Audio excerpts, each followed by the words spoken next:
नमस्कार, आप देख रहे हैं बड़ी खबर और मैं हूं नगमा। चारा घोटाले के एक और मामले में लालू यादव को 5 साल की सजा सुनाई गई है। ये 5वां मामला है जिसमें उन्हें सजा मिली है और इसके साथ साथ 60 लाख का जुर्माना भी भरना होगा। अब लालू यादव को जमानत के लिए हाईकोर्ट में अपील करनी होगी।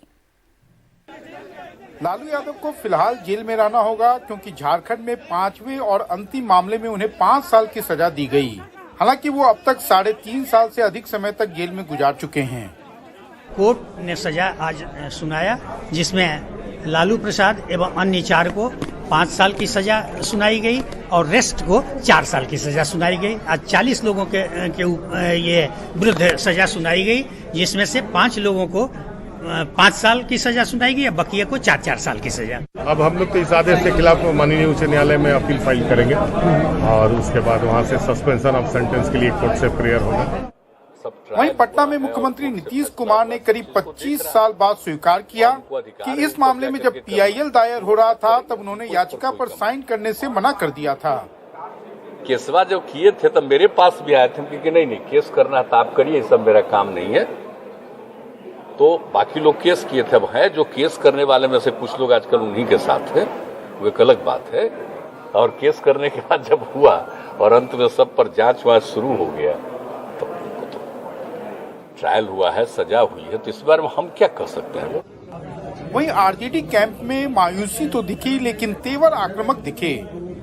हम बस इतना ही कह रहे हैं कि लालू जी के साथ जो हो रहा है बिहार की जनता देख रही है और बिहार की धरती में बिहार की जनता ने लालू जी को आशीर्वाद दिया और बिहार में सबसे बड़ी पार्टी के रूप में ही नहीं बल्कि हम सरकार बनाने का मैंडेट भी मिला था, जनादेश था, लेकिन चोर दरवाजे से ये लोग आए।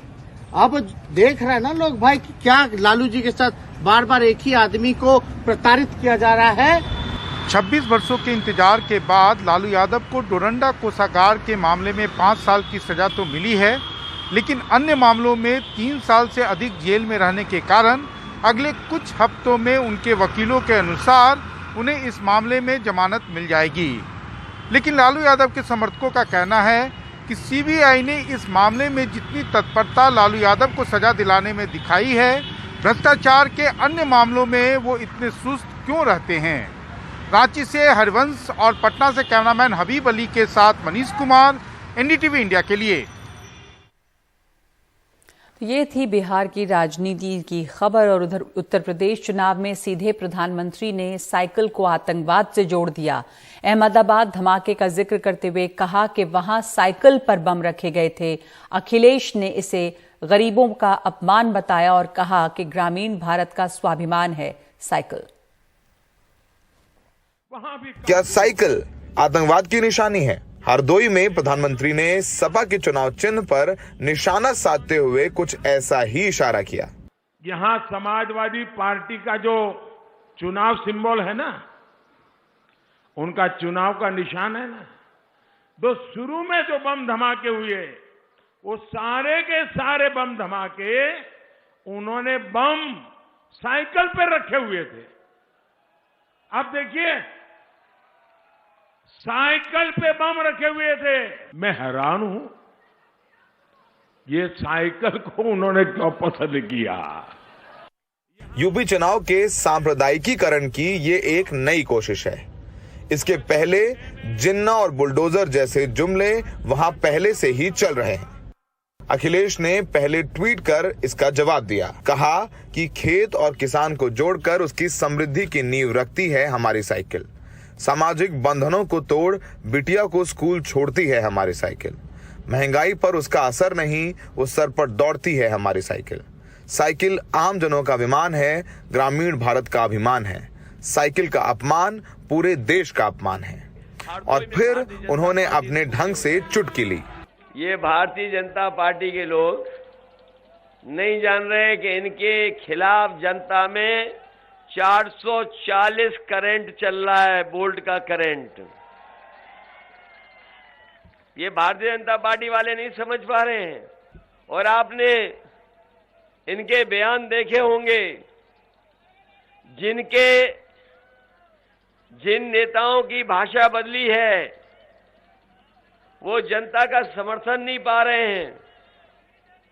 और इस बार जनता ने भारतीय जनता पार्टी की खटिया खड़ी कर दी है, इसीलिए इनके बयान घटिया आ रहे हैं। जनता ने इनकी खड़ी कर दी है खटिया, इसीलिए इनके बयान आ रहे हैं घटिया।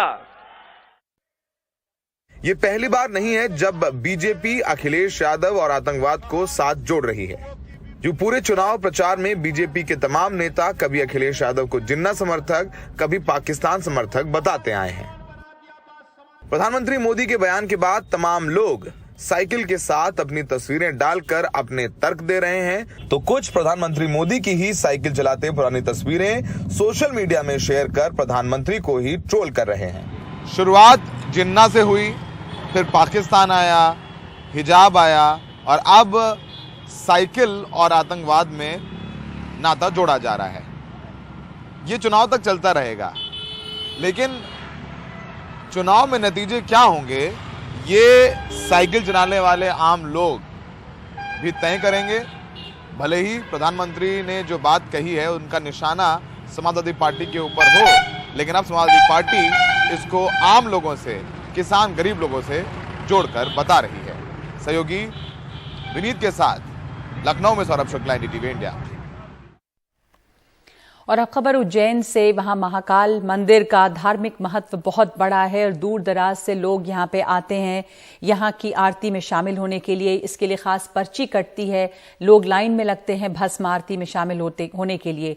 लेकिन सोमवार सुबह RSS प्रमुख मोहन भागवत वहां पहुंचे, जिसके बाद लाइन वहां से शुरू हुई जहां वो खड़े हो गए। भक्तों की पर्चियां निरस्त कर दी गईं। माना जा रहा है कि ये काम सरसंघ चालक की सुरक्षा के नाम पर हुआ। संघ प्रमुख मोहन भागवत इन दिनों उज्जैन में हैं। सोमवार सुबह 4 बजे वो महाकाल मंदिर पहुंचे और भस्मारती में बाबा महाकाल के दर्शन किए। इसके बाद गर्भगृह में महाशिवरात्रि के पहले दिन बाबा महाकाल का पूजन और अभिषेक किया।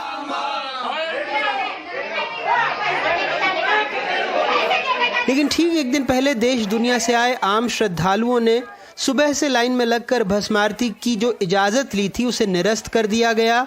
सुनिए क्यों।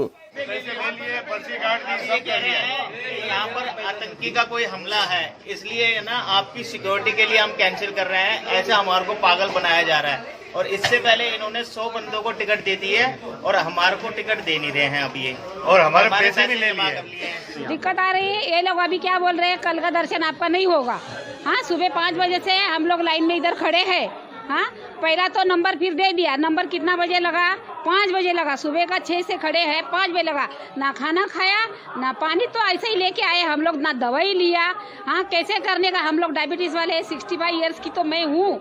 हाँ, तो इनको समझना चाहिए। काय के लिए मना करे कोई? वो मोहन भागवत कौन आ रहे हैं ना, आरोग्य क्या है, संरक्षण का, इसलिए कर रहे हैं। और देखिए, इस मामले की मुझे जानकारी नहीं है। संज्ञान में आपने जो वीडियो भी दिखाया उसे संज्ञान में है मेरी, इसके द्वारा जांच करके पता लगाया जाएगा क्या करने का। भस्मारती काउंटर पे लोगों की भीड़ लग रही है, उनको किस तरह के, कितने लोगों को परमिशन दी जा रही है, पर डे कितने लोगों को दी जाएगी? देखिए, अभी हमारी जो व्यवस्था है वो बहुत लिमिटेड पासेस के साथ में है। जो हमारा पहला 150 रहता था, उससे ज्यादा तो हम लोग पासेज दे पाने की स्थिति में नहीं है, लेकिन फिर भी जिस हिसाब से संख्या आती है उसके हिसाब से हम लोग उसको एडजस्ट करेंगे।